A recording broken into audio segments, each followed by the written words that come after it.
Oke, nah sekarang kita udah ada 1, 2, 3, 4 medium dengan objeknya, yaitu ada si kumbang beras. Nah, praktikum kali ini itu tentang laju pertumbuhan populasi. Nah, pada penasaran kan? Nah, jangan lupa like, subscribe, and komennya ya, ditunggu.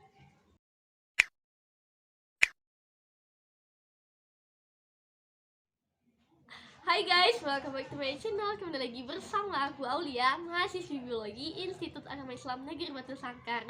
Dan di video kali ini aku melaksanakan praktikum mata kuliah ekologi hewan, yaitu tentang laju pertumbuhan populasi, di mana tujuannya adalah untuk mengetahui bagaimana laju pertumbuhan dari populasi kumbang beras, yaitu Scopilosauridae atau disebut juga dengan kutu beras ya, atau kumbang-kumbang yang kecil itu kan. Nah, sebelum kita masuk ke praktikumnya, alangkah baiknya kita harus mengenai konsep dari populasi itu sebelum kita masuk ke praktikumnya.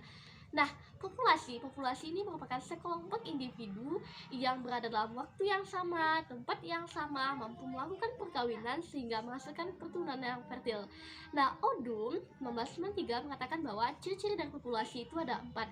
Yang pertama yaitu mempunyai kerapatan atau density, yang kedua mempunyai risalah-risalah perubahan seperti adanya migrasi, mortalitas, emigrasi, lalu juga ada natalitas yaitu kelahiran. Nah, yang ketiga, dia ini mempunyai potensi-potensi biotik tertentu, dan yang keempat dia mempunyai sejarah kehidupan mulai dari diferensiasi serta mampu mempertahankan diri.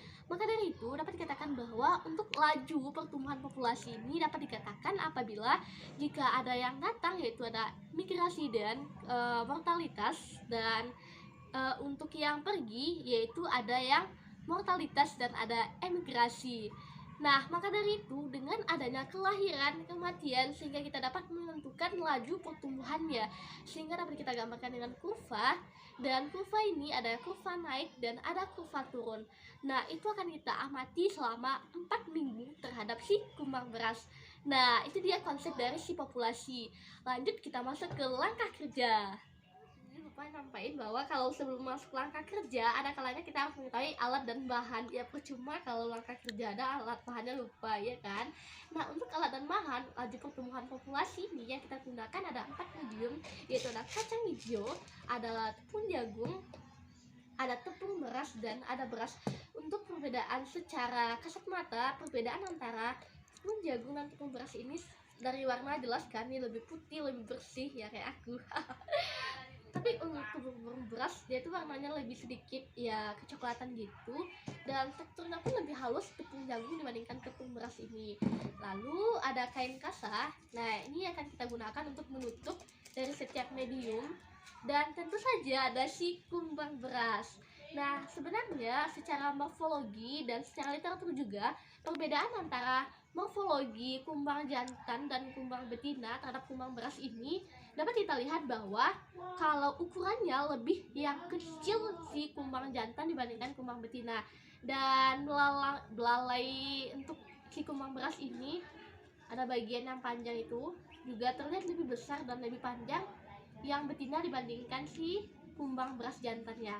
Oke, itu dia alat dan bahan yang kita gunakan untuk praktikum laju pertumbuhan populasi ini. Sekarang kita masuk ke langkah kerja. Untuk langkah kerja kita masukkan 250 gram setiap medium, yaitu baik kacang hijau, tepung jagung, beras, dan tepung beras, dan kita investasikan 10 pasang si kumbang berasnya. Oke, habis itu kita masukkan pada setiap medium itu 10 pasang, jadi totalnya ada sekitaran 80 ekor kumbang beras. Dan sebelumnya untuk membedakan antara kumbang jantan dan kumbang betina kan secara kita morfologi udah tahu nih gimana ciri-cirinya. Nah, kita berikan tanda atau cat penanda di bagian dorsalnya itu dengan tip X di tubuh kumbang jantannya.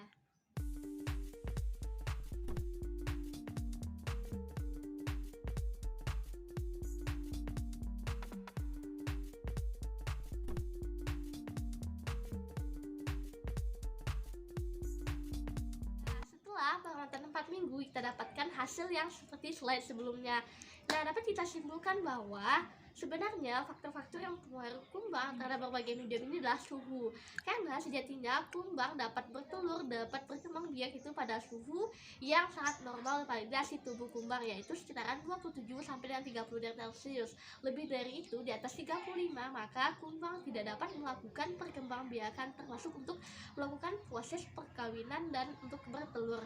Dan tentu saja untuk pertumbuhan medium yang paling jelek untuk populasi kumbang beras adalah si kacang hijau.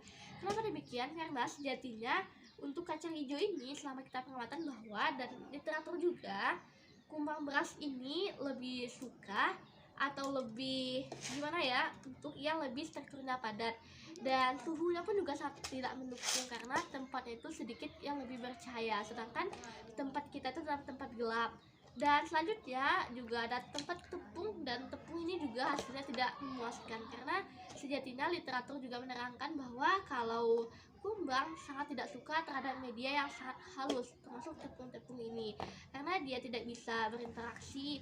Dan untuk populasi yang terbaik itu ada pada si beras. Nah, beras ini si kumbang dapat melakukan perkembangbiakan dengan adanya dia ini melakukan pergerakan di bagian-bagian ini. Nah, itu dia hasil pengamatan kita terhadap laju populasi yang kita amati selama 4 minggu.